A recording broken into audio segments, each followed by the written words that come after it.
एक कटू सत्य, नॉर्मल माणूस वडापाव खातो, मग तोच आजारी पडला की हॉस्पिटलमध्ये ॲपल खातो आणि त्याचे नातेवाईक बाहेर उभे राहून वडापाव खातात.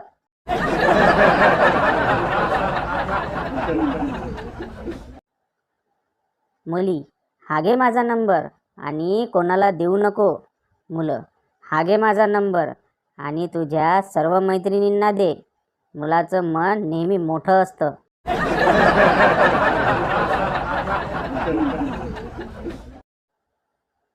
एका बाईने घोड्याची पप्पी घेतली तर घोडा उत्साही होऊन पळू लागला.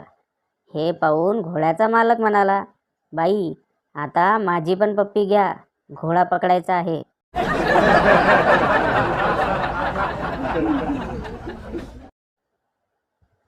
शिव्या दिल्याने जेवढी भांडणं होत नाहीत तेवढी भांडणं ऑनलाईन असून रिप्लाय न दिल्याने होतात.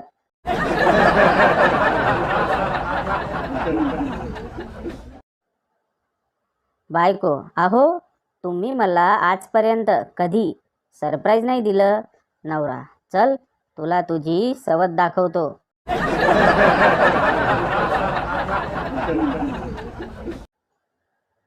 लाटणं हे एक विचित्र साधन आहे.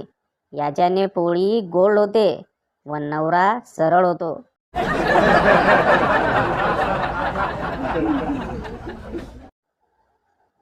इंग्रजीचा तास चालू असतो.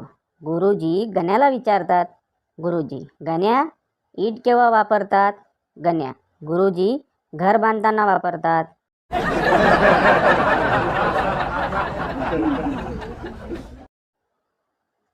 चोर एक वेळ चोरी केलेली मान्य करेल, पण घोरणारा माणूस कधीच मान्य नाही करणार की तो झोपेत घोरतो म्हणून.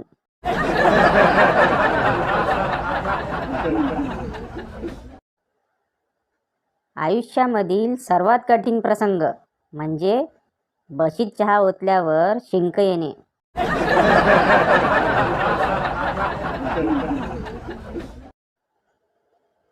वाहन चालवताना कृपया सीट बेल्ट लावा आणि हेल्मेट जरूर वापरा.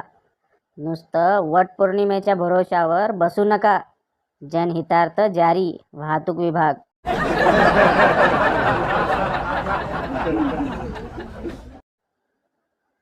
मुलगी सासरी जायला निघते. घरचे मंडळी निरोप घेतात.